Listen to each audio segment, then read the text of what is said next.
Welcome to the Refine and Shine, the podcast dedicated to mastering the art of continuous improvement and optimizing every aspect of your life. I'm Angelina Rivera, your host, and together we'll uncover the secrets to refining our lives, our habits, and our processes to unlock our inner brilliance. Join us on Refine and Shine, where we'll delve deep into achieving more in life without the burnout and without all the stress. This podcast is your platform for a more fulfilling life through continuous improvement and personal growth. In each episode, I and a diverse array of guests discuss practical strategies for up-leveling every aspect of your life. From developing good habits and organizing your space to refining your mindset and personal goals, we're going to explore it all. Our guests share personal stories about the systems they developed or systems they've used and the tweaks they've made in their lives when refinement was needed, allowing them to truly shine. Listen to Refine and Shine to learn how you can implement continuous improvement techniques in your daily routine, develop and maintain healthy habits that lead to success and satisfaction, organize your life to reduce the stress and increase your productivity, foster a growth mindset that propels you to new heights. My mission is to inspire you to take bold action, make positive changes, and become the best version of yourself. Whether you're aiming to elevate your career, nurture meaningful relationships, or enhance your overall well-being, Refine and Shine is your guiding light. With over 25 years of experience in continuous improvement, I help businesses streamline their processes, establish efficient work areas, and implement standard work protocols. I have trained over 600 individuals and teams in process improvement, optimizing workflows, and enhancing overall operational efficiency. Tune in every week as we embark on an enlightening journey, exploring paths to refinement and illuminating the way to shine in every area of our lives. Subscribe now and join us on this journey to polish your life and let your best self shine through. Thank you for joining us on Refine and Shine. Hello, everyone. Welcome to another episode of Refine and Shine podcast. I'm super excited because I have another amazing guest on, my friend Robynn. I met Robynn by putting myself into rooms. Personal development is so important. It's such an important process if you want to be a successful entrepreneur, a successful person. Put yourself into rooms, take the courses, do all the things. Robynn Smith is a proud mother of 2 grown sons. She's a grandmother to 2 boys, and an adult granddaughter. After a long career in the medical field as a biller and financial counselor, she retired in December. Robynn's journey of personal transformation began in October 19, 2015, when she became free from a 12-year addiction to oxycontin. During her recovery, she prayed for God to not only relieve the excruciating pain of withdrawal, but also to remove the desire to never use again. And guess what? He did. It's such amazing. Since that day, she's remained free from addiction. She has a deep desire to give back. She's passionate about mentoring young girls and women, helping them to understand that there are better choices and options to them. She aims to guide others away from making the same mistakes she once did, inspiring them to live a life full of possibilities and to pursue their dreams with confidence. Thank you, Robynn. I think that's amazing. Just welcome to the show today. Thank you for having me. I wanted to share something that I think is so powerful. When we had our first conversation that night, we didn't really know each other's stories, and when we talked, we just felt a great connection. And I think that one of the things is, let's talk about addiction. A lot of people may, think, oh, addiction's bad, but you know what? We're all addicted to something. Mm-hmm. We may be addicted to social media. We may be addicted to video games. And sometimes it's substances and substance abuse, and we may be addicted to being codependent and all of these things. And I just wanted to know, what was the point that led you to decide to overcome your addiction? I'm going to get emotional right off the bat. Just hearing you read that.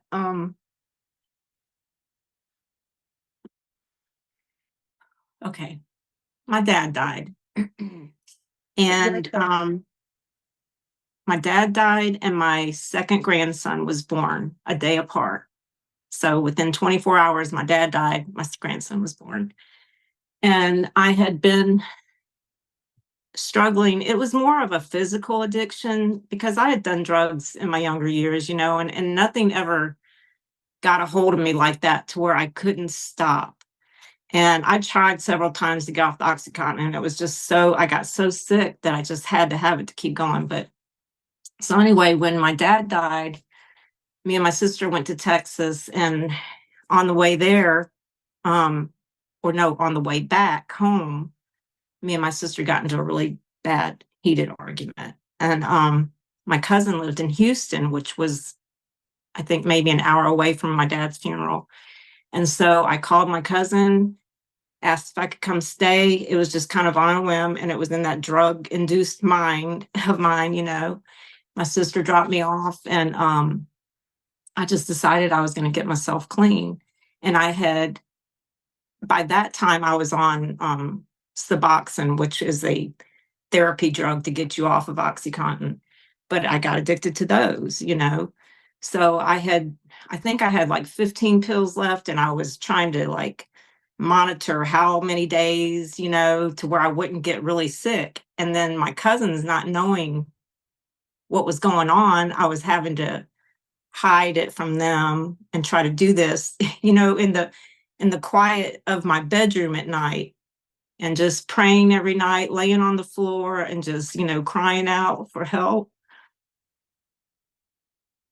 But he did. He delivered me, from that. So that was the beginning. Um, I went through probably 3 weeks of just pure hell on earth. And I just swore that, God, if you just take me out of this, I'll never go back. And then just help me to help other people so they don't have to live like that. And so that's what started it. I think that one of the things that is so powerful is that you really relied on your faith and God to help you with the recovery process. Is that correct? Yeah, that was the only way that I knew that I was going to get there, because I had tried by myself, and I tried with doctors, and they just want you to take another pill and take another pill, and take another pill, and that wasn't going to work for me. I wanted to be free from it. I didn't want to have the desire. I didn't want to, when I stopped and I got out of the withdrawal symptoms, I didn't want to wake up every day thinking about it and craving it and struggling. Is today going to be the day that I'm going to get weak and go use again, and then start that cycle all over again? So I didn't want that. And when I just tell people, if you really believe and trust in him, he will set you free. I think that's amazing. And so, with your faith and everything, you said you tried several times, and pharmaceuticals. They just want to keep giving you prescriptions and things like that. And so many people can understand. You go for pain in your back, or they just want to give you medicine. You go for this, they want to give you medication, medication, medication. Mhm.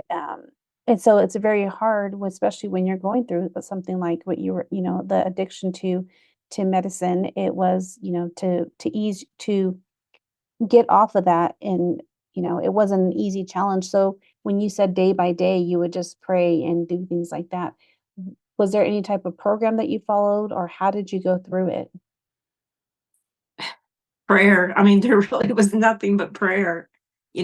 Prayer, me and God in a room at night, every night for 2 or 3 weeks, and just struggling silently, and that was my program. And I sometimes I had tried like the methadone clinic, and I'll never forget the time I walked into a methadone clinic, and it was one time and only one time. And I just walked in and I broke down, because I'm like, I am not, I'm not this. I'm not, these people, because, and I say that because, the stereotype, I guess you could say, is what I saw, just a bunch of just people that had been on drugs forever and ever, and they didn't care. They didn't care about their life. They didn't care if they ever got clean. They just lived to do drugs. And I'm like, I don't belong here. And so, I left there thinking there's got to be a different way. And I don't know how much time went by before I finally just said, enough is enough. And then the other thing that got my attention, and I have thanked my son for it since. My oldest son, after my youngest grandson was born, he told me that if I couldn't be a positive influence in my grandsons' lives and be a better role model, then I wasn't welcome to see them anymore. And that really woke me up, I think. And then, I can't remember I think my dad died the 22nd, and then my grandson was born the 23rd.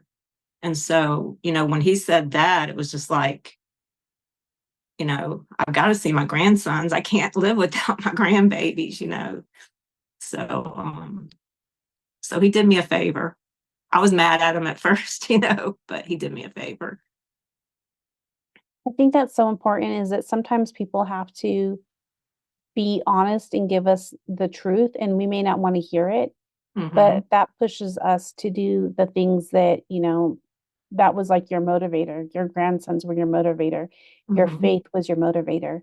And that helped you get through the times. And I'm sure that there was challenges that you faced each day and that you may face challenges now. And so tell me how you go through on days when days get hard. What do you do? Walk, walk and pray.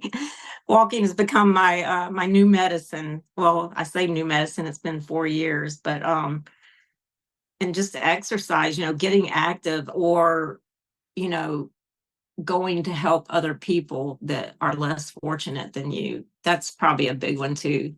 um I keep hearing that in my head is when I get down on myself, well, go help someone else. Go help someone else.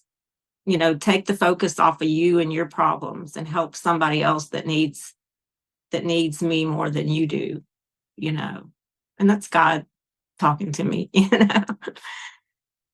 I think that's so important is that you're moving your body, you're not staying stuck in a depressed type of state or, a woe is me type of state. And you're moving your body and also using that energy that you have to go help others instead of why me, God? Why is this happening to me? Instead of you're choosing to say, what can I do to help others and take, and not like woe is me. I think Yeah. that's so passionate. Because the old me used to do that. I used to suffer, and I think that's kind of what got me into the addiction thing. Was I just used to suffer with depression really bad, and I would get on the couch or lay in the bed for days on end, and I didn't care. I mean, I literally did not care. Had a job, didn't care. Called in, didn't care if they fired me, didn't care. Kids needed me, didn't care.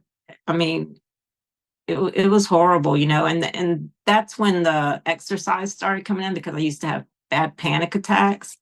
And so one night I just got up. I was having a bad panic attack as I laid down in bed, and I just got up and I just started walking in place, and I'm like, it made it go away. So that kind of was like, oh, well, that's good to know. So that's kind of when I started doing that and taking my mind off of the panic attacks. And then I don't know, one thing led to another. And, it's been a slow process, going through the whole journey of, the depression and then the drugs to try to mask the depression, thinking it's going to help you feel better. But then it makes things worse. And then you're in a worse situation than when you started. And I think I have a pretty good grip on it now because my faith is stronger than any of it. So there's nothing. When the devil tries to get in the way, I'm just like, not today. Not today. I think that's so good. And you've done the work. Not only you've done the healing work, you've done all the things, and you have found a way that when you are stressed out or you are overwhelmed and all the things is that you know how to take care of your body and know how to not get yourself in that depressed state, and you're moving your body so that you stay active because if so I think that's so important. I don't allow it anymore. And I've learned that, I can't let myself go there because I know what happens if I do. What advice would you give to somebody who's maybe struggling with addiction and feel that there's no way out? What advice would you give them? Get on your knees and pray and believe that God can take away your pain. And, but you have to believe it and you have to trust him. And, it's not going to happen overnight. It's not going to be like, okay, you're going to get up and everything's going to be good. It's going to take work, daily work to say, okay, my God is better. He's bigger and he will get me through this. And just if you have to remind yourself minute by minute, then that's what you have to do. And again, truly believe in your heart that he can deliver you from that and trust him through the process. Those are very helpful tips. I think that's so important is that it's not an overnight quick fix. You have to do the work. You have to put in the reps. It's just like anything. You got to develop the good habits and be routinely consistent with those habits. Mm-hmm. How has your life changed once you've been freed from your addiction? Whew. Oh my gosh, I don't even know where to start with that. It's changed well, I got my family back, so that's important. I quit closing myself off because I had a bad habit of doing that too. I would isolate. And, for the longest time, I hated people, but that was just me not wanting to deal with anything. And just, uh, I surround my people or myself with people, good people, people like you and my community, that help encourage and lift me up. And so I've just started and that just started in January with Brooks, Align, and then her 6-figure summit. She just opened my eyes to a whole new world, one that I've been craving and looking for my whole entire life. And it's like, okay, at 63, I finally found my people, So that's been the biggest change, I'd say. And now I'm just trying to get myself in rooms when I can and just surround myself with those like-minded people that want the same things that I want out of life. I think that's so important is that you found your community. You found people that you can communicate with, that you can trust, that you can open up to. I mean, the first night that we had that conversation right there on the couch, and we just, I didn't mean to, but I made you cry and ask you to share your story with me. And I think that that's so important is that when you can see a person and be able to open up to them and talk to them because you feel you're in a safe space. So who you surround yourself with is very, very important. And I know that sometimes putting yourself in the rooms is very hard financially and things like that, the transportation, all the things. So as many events as you can attend, I think is important, but there's also free community space. There's groups that you can put yourself in, social media groups and things like that, I think are also very important. And you have a group, right? Or a type of group that you've created, an online Yeah. platform? Yeah. The challenge. You're talking about the challenge with Soul Sisters. Yeah. So I've just got a group. I started a few months ago, just trying to get people up and move their bodies, motivate them. I have learned about myself. I think I'm a good encourager and motivator. So, I'm not good at motivating myself sometimes, but I'm good at motivating other people. So just trying to, open people's eyes to just take little steps every day to make a bigger change in your life. You got to start somewhere and it doesn't have to be massive, just something small. And then you get excited and then you want more and you do more. Well, what you said was so important, small steps, because small steps consistently can make big big compound effects. It's those small little things that you do that may seem like, oh, okay, I'm just going to do this little thing, but it adds up. And I think it makes a big impact. I mean, every day you had to tell yourself when you're going through your recovery process is that I'm not today, not today, and tell yourself. And you said sometimes you had to go minute by minute talking to yourself or motivating yourself. And relying heavily on your faith. And that's the same thing with like moving your body and doing one step at a time. All of that may be small and maybe, but over time it's going to make big impact. And I think that's so important and that you're motivating others to do that. Yeah. And the first challenge I did was just like 10,000 steps. And I think I did 2 challenges back to back like that. And then the one I just started Saturday is a consistency challenge for 14 days. And just, explaining to these people that, find something you want or you feel like you need to be consistent in, that you need to show up every day for yourself for. And so it doesn't have to be walking, it could be anything, just cleaning the kitchen every day or whatever. And so, what I find funny is people always feel like it's almost like they feel like they're in competition or they feel like there's a standard they have to, and so, people are always like, oh, I didn't do so good today, but you showed up for you, so, and I think I used to do that too, until I built my confidence up a little bit. I'm still I'm still working in that direction, but it's come a long way. So Well, that's what I love about you is that, you realize that you're consistently working and every day you're not hard on yourself, you're still working on it. But I think that's so important is that everybody should feel that way, is that every day it's a continuous journey. Every day we're refining ourselves. We're looking at ways that we can improve ourselves and shine. And you're not going to go from a 0 to 100, miles per hour and have everything figured out. It's going to be a journey to meet your destination. And the thing is you're looking like you started with a step challenge and then you're working into consistency because not everybody may be able to do those steps. They may mhm, have, health issues or things like that. So then you're finding a way that you can still involve them into your community by just showing up every day, being consistent, maybe cleaning their kitchen, making their bed, small things, small tasks, those micro movements and habits that can really make an impact on them. And I think that's so important. yeah. And I think that's what kind of got my attention, was I felt kind of bad because of the people that couldn't do the 10,000 steps. And, I would keep it reiterating that, when I started, I couldn't even do 1,000 steps. I mean, it about killed me. And then, over time, I built up to that. It didn't just happen, in a day or two. It happened over months. But, and I don't want anybody to ever feel like they're not good enough to be in that group or they don't have what it takes or, um, they're not worthy of being there. I don't ever want anybody to feel less than when they're in my company, no matter what.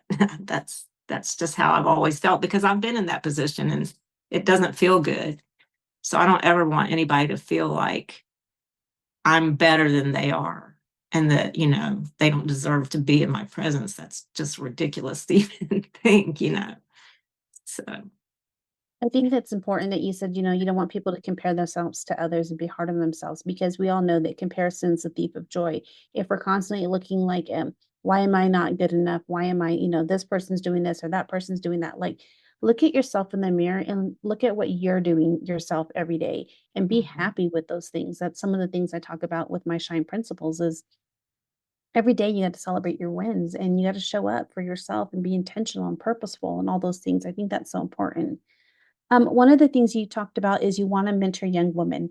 And so, what message do you hope to pass on to young women?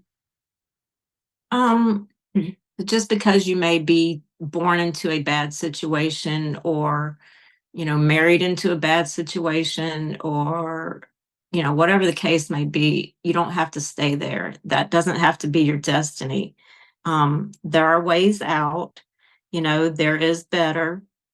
And you just have to surround yourself again with the right people that will help build you up and encourage you and empower you to be the best that you can be and to live your dreams. Anything that you want in life you can have, but you have to put yourself with those people that help you get there. And you know a lot of most people when they're in a bad situation or they were born into a situation and they feel there's no way out until someone comes along and says, hey, you can have this or you can do this.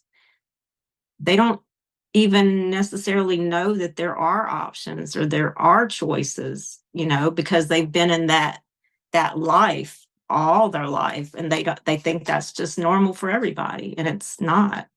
And so, that's my message is there are other ways, and you can have anything that you want. You just have to want it bad enough, and you have to work for it.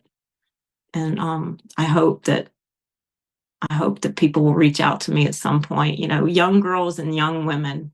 I just feel, I don't know, I've always just had this passion in my heart that I'm supposed to help them. And so hopefully, God will put those people in my path and that I can help them heal and have a better life. I think that's so important is that, what you said is like you don't the circumstances that you were born into or that your relationships and things like that doesn't mean that you have to be stuck in those situations. And that there's ways that you can get out of those situations. And sometimes people don't understand what, how, or what, and you're willing to help them and show them that there is a way. I think Mhm. that's so important. So many people are born into poverty or a divorce rates, they'll come from a divorced family or all these things that happen, food stamps, all the things, and that they feel like this is the way life is. And I was one of those myself Me where I too. was born in poverty, um, and born in the projects and all the things. And you have to make, for me, it was reading, reading lots of books, um, and going to different things and, as a young age and like hearing people talk. And I remember one time I was working, I was 14, it was in the summer, and we went to some motivational conference. It was from some job work thing that we were in. And we took a field trip and I just heard these people talking and I was like, I don't have to, I can do this. I was like, I'm going to be a lawyer. It didn't end up being a lawyer, but it was like, I can do this. And, you just have to you have to think, and you have to know that you can do so much more. And I think that getting yourself involved in rooms again, like I said, or if you can't afford that and you don't know, there's free online platforms. There's listening to podcasts is a free way to get yourself, with the right headspace. Reading books, so important. I think that's what would you add to any of that?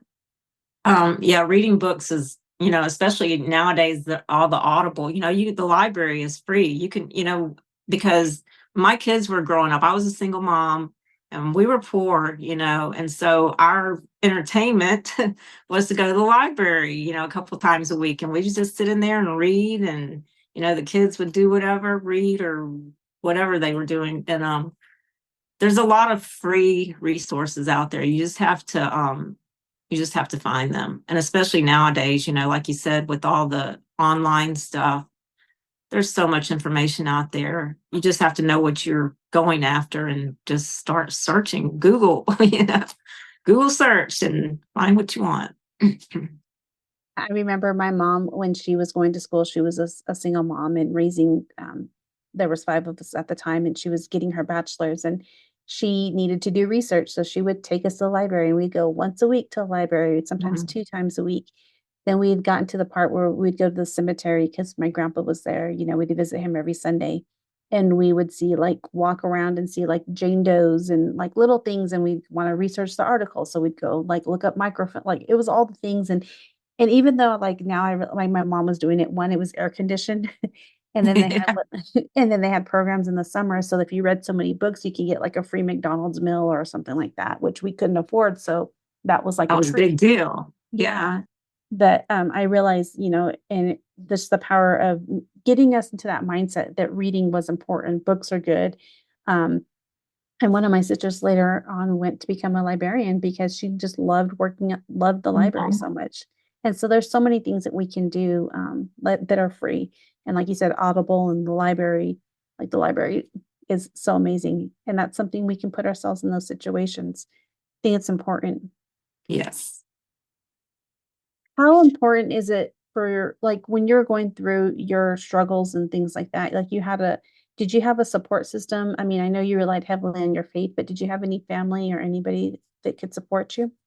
Yeah. My mom, I mean, my family, well, I say my family, my mom was my biggest supporter, you know. I mean, we had struggles in my younger years, but she was always there. I knew I could always go to her for anything. And then my kids, you know, um, even though they don't, and my sister, I can't believe I didn't say my sister. My sister is my biggest supporter. Um, and we're all pretty close, you know. That's probably pretty much it.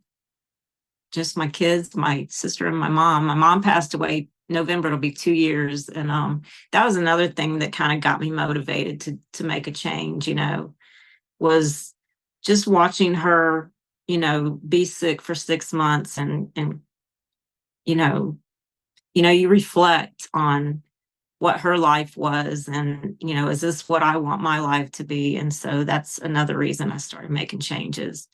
Not to get off the subject, but um I miss her, you know, and I want to make her proud, you know. I want, you know, she was a single mom of three teenagers when my dad left, and he never would allow her to work. I know I'm getting off on a tangent, but my mind's just kind of going in that direction. Um, Never would allow her to work. You know, she didn't have an education. She had me at 16, you know, so I mean, by 19, she had three kids, and, you know, and he just left her, left all of us, just left. She had no job experience, no education. And so, you know, watching her struggle, um, and just thinking, I don't want that, you know. Um, and she did a good job, though. She did the best that she could with what she had. And I think she did a pretty good job with us. So, but, you know, that's what I mean about options and choices. I don't think she ever knew that she had choices. I think she was pretty much just had come to grips with that's what she was dealt, and then she made the best of what she had, you know. So and it wasn't a bad life, you know. I mean, we struggled with, but you know, as teenagers, we didn't know it was that bad until we grew up and realized it was that bad, you know. And that's what moms do, though. They don't let you know that things are really bad unless they're just in a deep depression themselves and, you know, don't know how to show you that. So, So you had started with your dad passing, but then he had like, did you guys rekindle the relationship with your dad in yeah, between the time? Okay. yeah. Me and my dad were actually very close. I had gone to live with him when I graduated from high school, and that's how I ended up in Texas. I went from Mississippi to Houston, and then I was in Houston for 10 years. But yeah, we were close. Um, and then my mom remarried when I was 16, 17, and she was with him until he passed away 8 years ago. So they were together almost 40 years, I think, 30 or 40 years. And so, you know, we had a good, and he was a good, I hate to say stepdad, because he wasn't a stepdad. He was the one that raised us and provided for us. So, um, you know, so things were good once he came along and helped us get through life. He was a good mentor, you know. And he tried to give us direction, but you know, by then, I mean, we were teenage. I was 15, 16. It was too late. You know, I was already on that path off the road.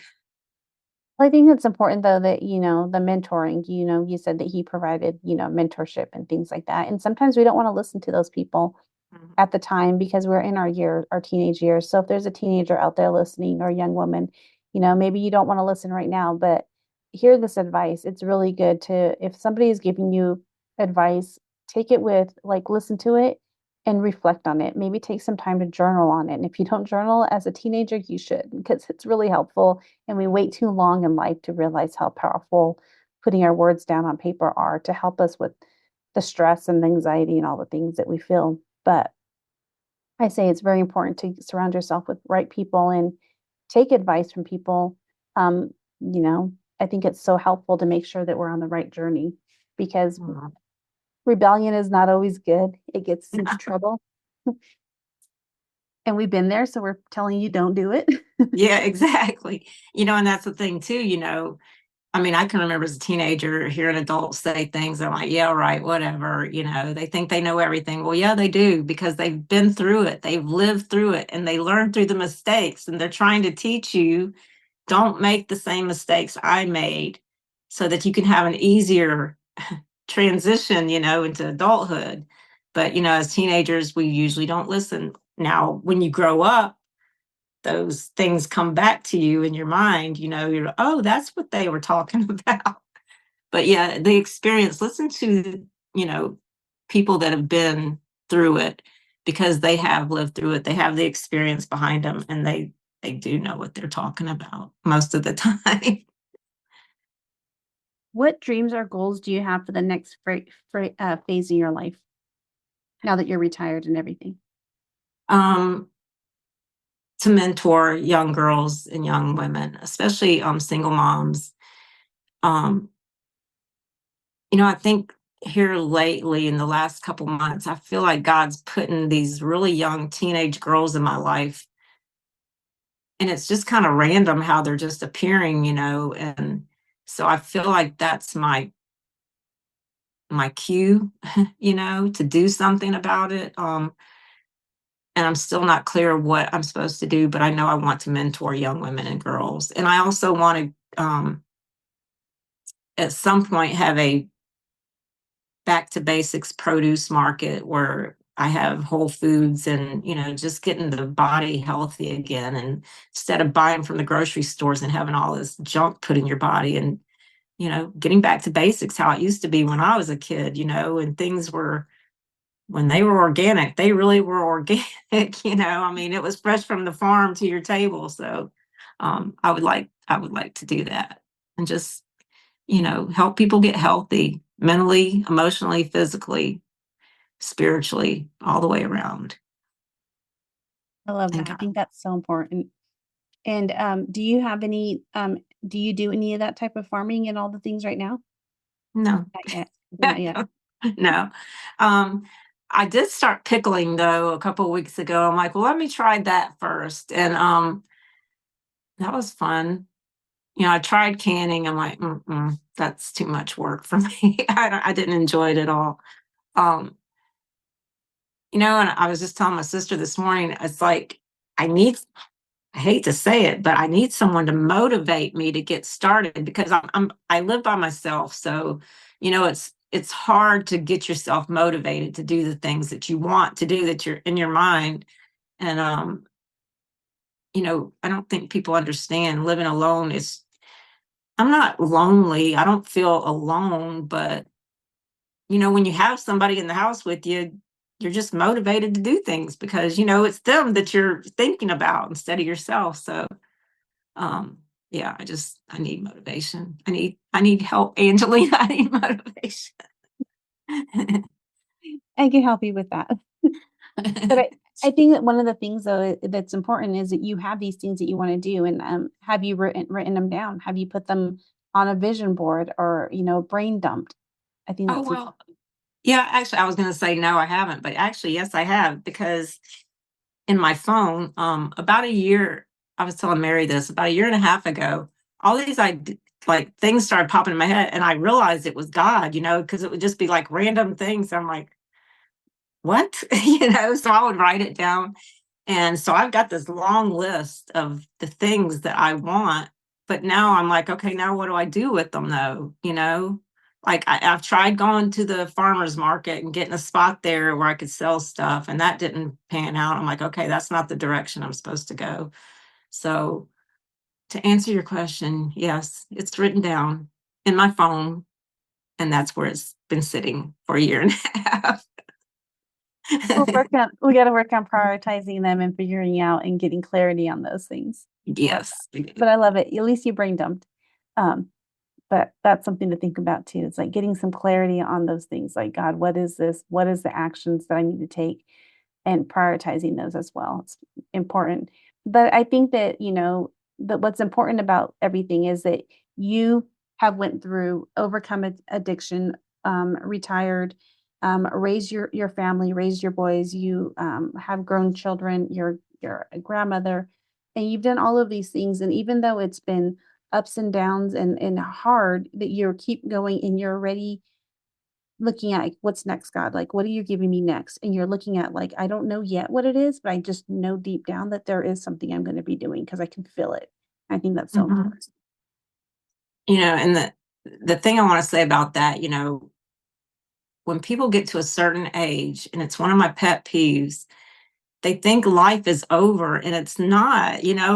For me, I'm thinking life is just beginning, because I have experience, I have knowledge, and I have drive to a certain degree, um, but I just hate when people say, I'm old, you know, this is it. It is what it is. No, there's more to life. You don't just work all your life, retire, and then this is it. You just sit and get old and go to doctor's appointments and take medication the rest of your life. That's not what God intended. So, um, yeah, that's just a message I want to get out there to people my age and older. Life is not over.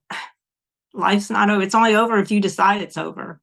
So, you know, make a decision to live life now. 'Cause you That don't goes have to into work anymore. You can do what you want.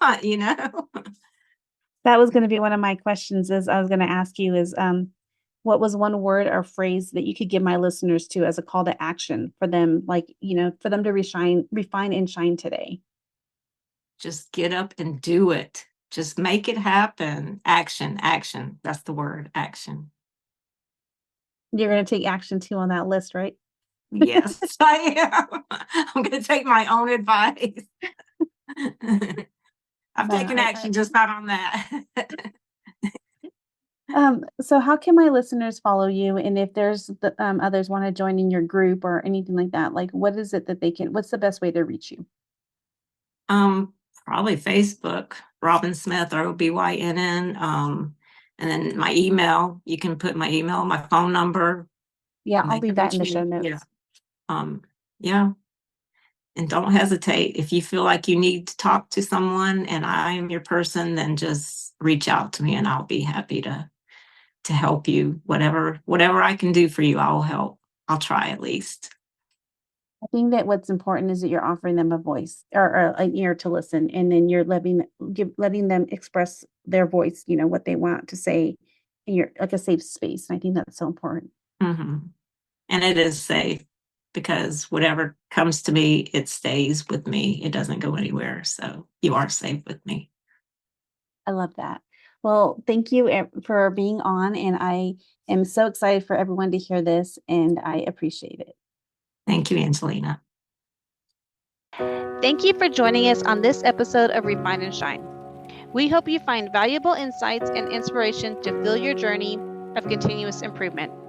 Remember, the key to success lies in refining your processes and letting your inner brilliance shine. If you've enjoyed this episode, be sure to subscribe to the podcast and leave a review. Your feedback is greatly appreciated and helps us reach more listeners like you who are eager to refine and shine in all areas of life. Stay connected with us on social media for updates and additional resources and behind-the-scenes content. We love hearing from our listeners, so feel free to reach out with any suggestions, questions, or success stories you'd like to share. As we wrap up, remember that the power to transform your life lies within you. Keep striving for growth, embracing change, and seeking opportunities to refine your skills. Together, let's continue to shine bright and make a positive impact in the world. Until next time, keep refining and keep shining.